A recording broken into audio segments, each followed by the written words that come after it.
하나님을 의지하는 믿음으로 시작했지만 교만이라는 영적 중병에 걸렸던 아사왕, 그는 결국 발에 매우 위독한 병이 들어 그 병으로 인해 죽음을 맞이하게 됩니다. 하나님께서 기회를 주시지만 그 회개의 기회를 붙잡지 못하고 위독한 병에 걸려 2년 투병 끝에 죽음을 맞이하게 돼요. 그 이야기가 역대하 16장에 잘 나와 있습니다. 아사가 어떤 사람이었는가 보면 종교 개혁을 위해, 그러니까 하나님을 거역하고 이방 신상들을 섬기는 그러한 것들을 철저하게 깨뜨리고 하나님만을 섬기도록 하기 위하여 어머니 폐위까지 시켰던 왕이거든요. 15장에 보면 아사가 어머니 마아가가 아세라의 가증한 목상을 만들었을 때 태우의 자리를 폐하고 그 우상을 찢고 빻아서 기드론 시내가에서 불살랐다 라고 15장에 분명하게 이야기합니다.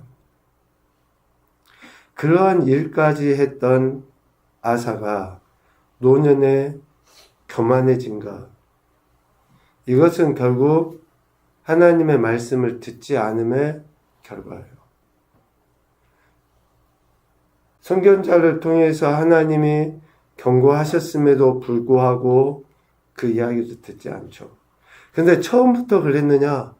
그렇지 않아요. 구스와 싸움에서 승리하고 난 이후에 하나님께서 아사 왕이 혹 영적 교만에 빠질까 우려하여 아사랴 선지자를 보냈을 때는 그 이야기를 들어요. 그래서 마음을 강하게 하고 가증한 물건들도 없애고 유다와 베냐민 온 땅에서 그러한 일을 신실하게 해요. 또 더 나아가서는 여호와의 전 낭실 앞에서 제단도 쌓아가지고 하나님 앞에 예배도 드려요. 이러했던 그 아사 왕의 모습이 노년에 북이스라엘 바사 왕이 전쟁을 치르려 할 때에는 달랐어요. 그때는 하나님을 의지하지 않고 아람 왕 베나닷을 의지합니다. 이것이 우리 인간이 가지고 있는 어쩌면 가장 원초적인 모습인지 몰라요. 우리 인간은 실수하게 돼 있어요. 실수하고 넘어지기도 하고 또 어쩌면 이런 교만함이 있을 수 있어요. 그런데 이러한 실수 속에서, 이런 교만함 속에서 하나님이 선지자들을 통해 하신 말씀을 듣고 회개하느냐? 회개하지 않느냐? 똑같아요. 아이들도 잘못할 수도 있고 우리도 마찬가지예요. 그런데 옳은 이야기를 들을 수 있느냐, 듣지 못하느냐. 듣고 회개하고 돌이키느냐, 돌이키지 않느냐에 의해서 그 인생의 평가는, 또 그 인생이 당하게 되는 그러한 일들은 정말 천지 차이라고 할 수 있죠. 북이스라엘 바사 왕이 전쟁하려 할 때에 아람 왕 베나닷을 의지했다고 했잖아요.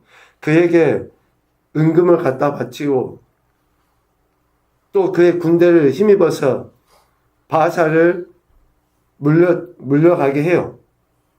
그랬을 때에 하나님께서 선견자 하나니를 보내요. 16장 7절에 보면. 그래서 하나님께서 경고의 말씀을 주십니다. 왕의 하나님 여호와를 의지하지 아니하였다 라고 이런 경고의 이야기를 해요. 경고의 이야기를 하면 어떻게 해야 됩니까? 들어야죠. 여러분, 매를 덜 맞는 방법이 뭐예요? 한 번 말했을 때 들으면 돼요. 우리가 그냥 착하다 이런 소리를 언제 듣습니까? 처음부터 실수 안 했을 때 착하다 이게 아니에요. 실수하지만 한 번 이야기하고 경고했을 때 그 이야기를 들으면 착한 거예요. 우리는 원래 다 착하지가 않으니까. 그런데 지금 아사는 하나님께서 선견자를 통해, 선지자를 통해 하신 그 말씀을 겸손하게 받아들여야 되는데, 여러분 눈으로 봐보십시오. 역대하 16장 10절에 보면 아사가 노하여 선견자를 옥에 가두었으니 이는 그의 말에 크게 노하였습니다. 선지자를 통해서 하나님께서 하신 그 말씀을 들으려 하지도 않고 성질을 내고 되려 그를 감옥에 가둬버리고 또 그 선지자의 말에 동조했던 백성 중에 몇 사람을 학대해가지고 그렇게 행하는, 그러니까 결국 하나님의 말씀, 하나님께서 선지자들을 통해 하신 말씀을 듣지 않는 교만이 결국 아사의 실패라고 할 수 있습니다. 이 실패는 매우 위독한 병에 걸려 죽임을 당하게 되는 것으로 나타나죠. 그리고 그 이후에 그의 아들 여호사밧이 대신하여 왕이 됩니다. 오늘 우리가 읽은 본문의 내용인데요. 여호사밧이라는 이름의 뜻은 하나님께서 판결을 내리신다 라는 그런 의미예요. 하나님께서 판단하신다. 이 여호사밧이 왕이 되고 그가 보인 태도가 오늘 3절, 4절 그 이하에 쭉 기록되어져 있어요. 3절 하반부에 보면 여호사밧이 어떤 태도를 취했는가 하나님 앞에 그가 그의 조상 다윗의 처음 길로 행하여 바알들에게 구하지 아니하고 4절 오직 그의 아버지의 하나님께 구하며 그의 계명을 행하고 이스라엘 즉 북이스라엘의 음란한 행위를 따르지 아니하였다 라고 이야기해요. 그러니까 여호사밧의 태도는 다윗의 행동을 따라서 행했고 4절에 보면 오직 그의 아버지의 하나님께 구하며, 그러니까 아사 왕이 타락하기 이전에, 교만하기 이전에 종교개혁을 행했던 그런 믿음의 결단을 보였던 그때의 모습을 본받아서 하나님께 구하고 하나님의 계명을 지켜 행했다라고 이야기하고 있어요. 그 결과 어떻게 됩니까? 3절 전반부에 이야기합니다. 여호와께서 여호사밧과 함께 하셨다. 5절에 이야기합니다. 그러므로 여호와께서 나라를 여호사밧의 손에서 견고하게 하시며 유다 무리가 여호사밧에게 예물을 드렸으므로 그가 부귀와 영광을 크게 떨쳤더라. 부귀와 영광을 얻는 방법은 두 가지예요. 강압적으로 포악하게 행해서 그런 것을 거두어들이고 자기가 누리든지, 아니면 오늘 여호사밧과 같이 하나님을 겸손하게 섬기고 백성들에게 주님의 사랑을 나타내고 말씀대로 행했을 때에 어떤지. 그런데 이 두 가지의 행태로 나타나는 부귀와 영광의 끝은 확연하게 다르겠죠. 오늘 여호사밧은 이러한 태도로서 하나님이 주신 부귀와 영광을 크게 떨치게 됩니다. 그리고 그의 통치는 7절 이하에 잘 나타나져 있어요. 매우 중요합니다. 왜 하나님께서 여호사밧에게 부귀와 영광을 크게 떨칠 수밖에 없게 하셨는가? 왜 하나님께서 여호사밧과 함께 하실 수밖에 없었나? 3절 하반부부터 나온 이런 태도가 실질적인 여호사밧의 통치로 나타나게 된 거예요. 방백들을 보내어 유다 여러 성읍에 가서 가르치게 하고, 또 그들과 함께 레위 사람들을 보내고, 또 저희와 함께 제사장을 보내어 그들이 여호와의 율법책을 가지고 유다에서 가르치되 그 모든 유다 성읍들로 두루 다니며 백성들을 가르쳤다. 7절, 8절, 9절에 분명히 이야기해요. 여호사밧이 어떻게 했습니까? 한마디로 지도자들을 보내서 백성들이 하나님의 말씀을 듣고 하나님의 말씀대로 행하도록 가르친 거예요. 저들에게 삶의 기준을 제시한 겁니다. 저들이 무엇이 옳고 그른지를 분명하게 깨닫게끔 가르친 거예요. 여호사밧이 직접 다니면서 그렇게 행해야 될 것을 지도자로 세워서 그러한 일들을 통치의 행태로 나타내 보였다라는 것이죠. 어쩌면 여호사밧의 가장 큰 장점이라고 할 수 있는 것이 아버지 아사가 노년에 보인 그 교만, 그 실패를 본받지 않았다는 거예요. 반면교사 삼았다는 거예요. 여러분, 우리가 진짜 좋은 모습 본받기는 너무너무 힘들어요. 그런데 나쁜 모습, 좋지 않은 거, 쉬운 방법으로 돈과 명예, 부귀와 영광을 얻으려고 하는 건요, 안 가르쳐줘도 잘하고 금세 배우기 쉬워요. 나쁜 뻔은 안 가르쳐줘도 잘한다니까요. 오늘 여호사밧이 아버지가 행했던 그 그릇된 행태, 머릿속에 그냥 상상을 해보면 얼마나 그 아버지가 병들어서 회개하지 아니하는 그 모습을 보고 얼마나 내가 그것을 본받지 않아야지 하고 몸부림쳤을까, 그냥 상상을 해보게 돼요. 좋은 모습 보이는 거, 그래서 우리가 엄청난 은혜도 필요하고 의지적인 결단도 필요해요. 특별히 자녀들에게 좋은 본 보이기 위해서는. 하지만 교회 지도자도 아니면 회사의 리더들도 마찬가지일 거예요. 성도들이나 직원들이 한 10개를 했으면 좋겠다라는 생각이 들잖아요. 그러면 앞에 서 있는 사람은 50개, 100개를 해야지만이 밑에 있는 사람들이 10개 활동 말동이에요. 그만큼 하나님의 은혜를 나누는 것은, 하나님의 말씀대로 행하는 것은 결코 쉬운 것은 아니라는 거죠. 그래서 하나님의 은혜가 필요합니다. 오늘 여호사밧은 이렇게 하나님의 말씀으로 통치하는 것을 통하여 하나님의 은혜가 유다 땅에 임하도록 소위 그렇게 힘썼다라는 것이죠. 그러할 때에 10절 이하에 여호와께서 유다 사방의 모든 나라에 두려움을 주사 여호사밧과 싸우지 못하게 하셨다. 싸우지 아니하고 강력함을 드러내 보이게 됩니다. 싸우지 않고.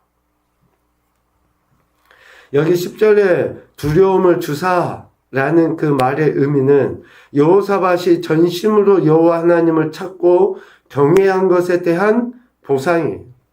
그래서 유다 이웃들이, 유다에 있는 여러 나라들이 유다를 두려워하도록 초자연적으로 하나님이 역사하셨다. 아니, 여러분 봐보세요. 유다 땅 지금 2지파밖에 안 돼요. 유다와 그 베냐민 지파의 몇몇 사람들밖에 안 돼요.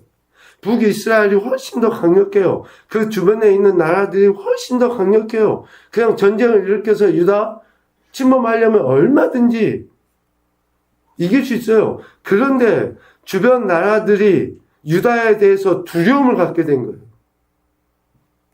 왜? 하나님이 여호사밧과 유다와 함께 하시니 결코 그 어떠한 강력한 세력이라 할지라도 유다를, 여호사밧을 넘보지 못하는 거예요. 여러분, 우리의 신앙과 삶의 현장에 이 당연한 영적인 원리, 진리를 우리가 깨달았으면 좋겠습니다. 특별히 우리 자녀들이 이 영적인 원리를 깨달았으면 좋겠어요. 하나님이 나와 함께 하시면 그 어떤 것도 우리를 넘보지 못하는 거예요. 우리가 하나님 손에 붙들려야지만이, 우리가 하나님을 의지해야지만이, 하나님 말씀에 듣고 순종해야지만이 우리를 넘어뜨려야 하는 주변의 악한 것들이 되려 우리를 두려워해서 우리에게 싸움을 걸지를 못해요. 왜 우리가 빌빌거리고 맨날 이렇게 허덕입니까? 미안하지만 그것은 나에게 책임이 있는 거예요. 내가 하나님 말씀대로 살지 못하니까 끊임없이 문제가 생기고 갈등이 생기고 어려움에 처해서 그런 힘듦을 자초하는 거예요. 자초하는 거예요. 오늘 여호사밧은 하나님의 함께 하심으로 말미암아 이런 어쩌면 초자연적인 하나님의 역사하심으로 주변 나라들이 두려워하죠. 두려워함이 어떤 행태로 나타납니까? 11절 봐보십시오. 블레셋 사람들이 은으로 조공을 바쳐요. 아라비아 사람들이 짐승 떼 순양 7,700, 순염소 7,700마리를 갖다 바쳐요. 가만히 앉아서 은도 받고 짐승도 받고 부귀를 쫓아가는 게 아니에요. 영광을 쫓아가는 게 아니라고요. 하나님을 경외하는 자들에게 하나님께서 이런 은혜를 베풀어 주셔요. 더 여호사밧은 점점 강성해져가며 유다의 요새와 군수품을 많이 비축하게 되는 거죠. 14절부터 19절까지 보면 유다와 베냐민 지파 여호사밧의 군대를 약 116만 명이라고 표현하고 있어요. 어마어마한 군대를 이렇게 대군으로 자신의 부하로 군대로 만들어가요. 하나님을 의지하는 왕에게는 싸우지 않고 승리하는 평안과 강성함이 주어지게 됩니다. 하나님을 의지하는 자들에게는 이런 은혜가 주어져요. 치고받고 싸워서 얻으려 하지 말고 하나님을 경외하고 하나님을 의지해서 얻는 이 승리와 또 이 영광들. 왜 이러한 은혜들이 주어졌을까? 다시 오늘 3절 말씀 말미를 보면 그가 다윗의 처음 길로 행했기 때문이다. 다윗이 하나님을 의지했던 것과 같이 여호사밧이 그렇게 행했기 때문이다 라고 이야기합니다. 첫 번째 교훈으로 생각해 봅시다. 하나님 말씀을 듣고 배우고 가르치는 삶을 살아야 한다. 여러분, 하나님 말씀 우리 아이들에게 부탁합니다. 하나님 말씀 여러분 잘 읽고 묵상하십시오. 지혜를 얻을 때 세상의 지식을 능가하게 됩니다. 반드시 꼭 그렇게 하시기를 부탁드리고 우리 부모님들은 본을 보이셔야지 돼요. 신앙의 바른 태도를 보이셔야지 됩니다. 안 보는 것 같지만 다 봐요. 안 들은 것 같지만 다 들어요. 우리 자녀들을 괴롭게 하는 그러한 그릇된 행태들을 하지 않도록 우리 부모들은 정말로 마음판에 새기고 본을 보여야지 됩니다. 두 번째, 하나님의 길을 가는 것은 세상의 유혹을 적극적으로 거부하는 것이다. 세상의 유혹을 적극적으로 거부하는 거예요. 세상의 유혹이라고 했지만 영적인 유혹도 있어요. 교만함, 오늘 아사왕 잠깐 이야기했잖아요. 적극적으로 거부하는 거예요. 세 번째, 하나님을 따르는 자에게는 싸우지 않고 이기는 평안을 주신다. 오늘 이 말씀이 제게는 크게 와닿습니다. 싸우지 않는 방법이 가장 강력하죠. 하나님의 지혜를 구할 때 이런 평안을 주십니다. 오늘도 또 우리의 10월 한 달도 남은 인생도 오직 하나님만을 의지해서 참된 평안 그리고 진정한 부귀와 영광을 얻어 누리는 저와 여러분의 신앙과 삶이 되시기를 주님의 이름으로 축복합니다. 아멘.